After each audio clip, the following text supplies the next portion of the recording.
INFJs are a rare personality type, and as a result, they often feel misunderstood. They are creative souls who see the world in their own unique way. INFJs are compassionate and empathetic, but they also have a strong sense of justice. They are complex individuals who are constantly seeking new ways to grow and develop. If you're an INFJ, you've probably experienced your fair share of INFJ situations. You've probably had these experiences your entire life, even if you didn't realize it was an INFJ thing at the time. I'm here to help clear the air and make sense of some things, which is why today I'm talking about 7 surprising experiences only true INFJs will understand. Make sure to watch until the end of the video. If you are truly an INFJ, you will understand exactly what I'm talking about, even if you've never realized that these are unique to you specifically because you are an INFJ. Let's get into it. Welcome to Success for Breakfast, where I'm serving up brain food made simple. Hit that subscribe button to get the latest videos created to give you the tools to level up your life. Starting things off today is questioning, then learning to trust your instinct. If you're an INFJ, you've probably spent a lot of time doubting or questioning your intuition before discovering what it means to be an INFJ. It can be difficult to give credit to your gut instincts because INFJs are equal parts logical and emotional. Because INFJs are generally unable to back up intuitive nudges with factual data, you simply disregard them. For example, perhaps you've had a gut feeling that someone can't be trusted. However, because you don't know them well, it's easy to convince yourself that you don't have any hard facts to back up your judgment, and that you should give this person the benefit of the doubt. It may be enough for some INFJs to note the rate at which their intuitive cues appear to be accurate for them to learn to trust it. Others may need to discover that they are actually an INFJ and how their intuition works in order for them to learn this lesson. If you've gotten to this point, you're probably well aware of how life-changing it can be to learn to lean into this tremendously strong intuition. Next up, in number 6, is people request you for advice. INFJs are highlighted for their ability to see the larger picture. Other talents include excellent listening skills and the capacity to sympathize with and understand the motivations of others. As a result, INFJs excel at grasping the big picture of a problem, its consequences in the future, and where all parties involved are coming from. Because of this, INFJs are frequently sought out for guidance and advice. They may even be referred to as the friend group's therapist. When an INFJ has these talks, they usually discover that they are sometimes giving advice and other times simply presenting a different perspective. The majority of the time, INFJs actually love this role. They like the fact that they can be supportive and helpful to those they care about in such a unique way. More often than not, an INFJ is told that the counsel and viewpoint they provide is truly beneficial. It typically makes an INFJ feel more connected and valued by the people in their life, and they enjoy being able to contribute to the creation of that kind of connection and support. The number 5 surprising experience only true INFJs understand is when people ignore that advice and the situation plays out exactly as they predicted. On the other hand, there have been numerous instances where someone has asked guidance from an INFJ and then ignored all they said. Every INFJ is aware of and has had this experience.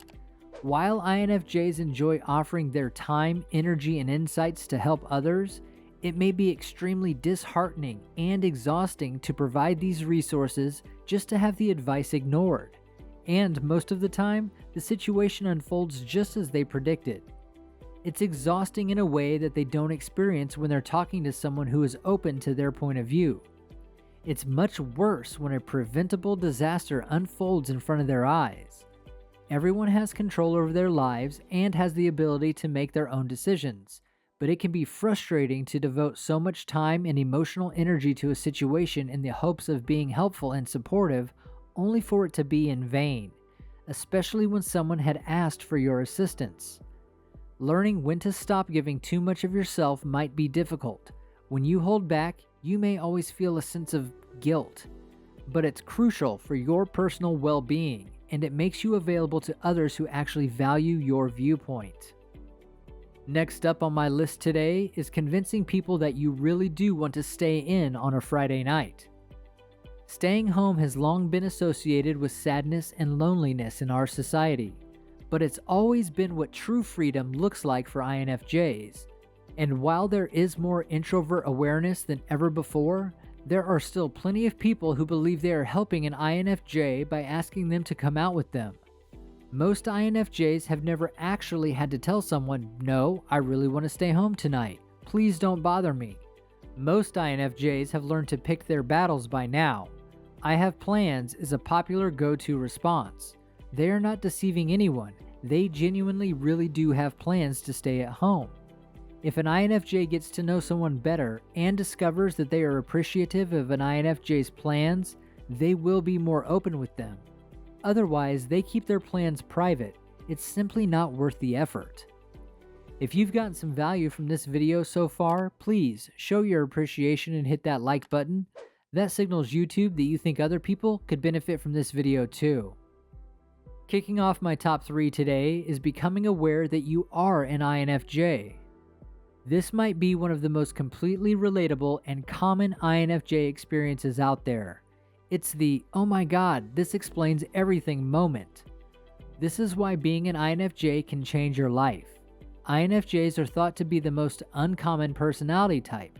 This implies that your encounters are truly one of a kind.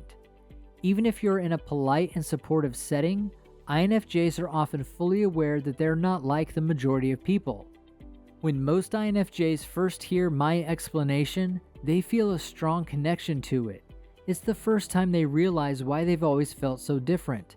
It's also frequently the start of an exciting period of self-discovery and insight. In the runner-up spot is an INFJ's anxiety response as a result of overstimulation. Many INFJs are also extremely sensitive. This could be yet another "holy crap, this explains everything" moment.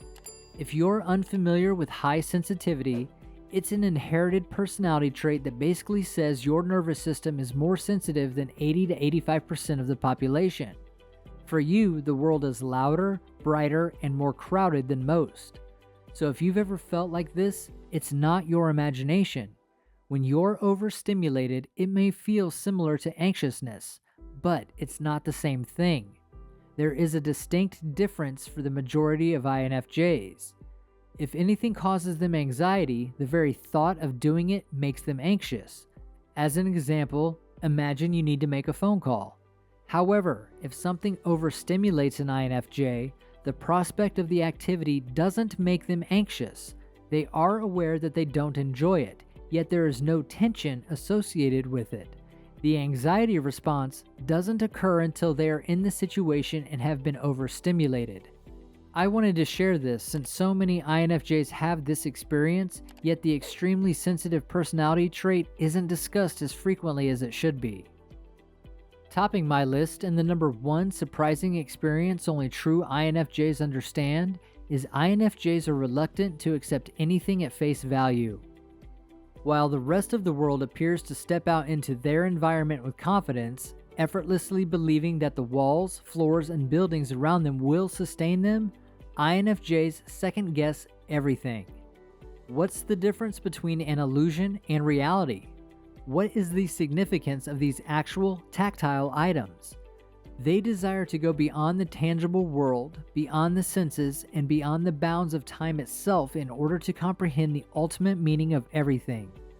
While most people are preoccupied with what is happening right now, INFJs are attempting to figure out what now is in connection to everything else.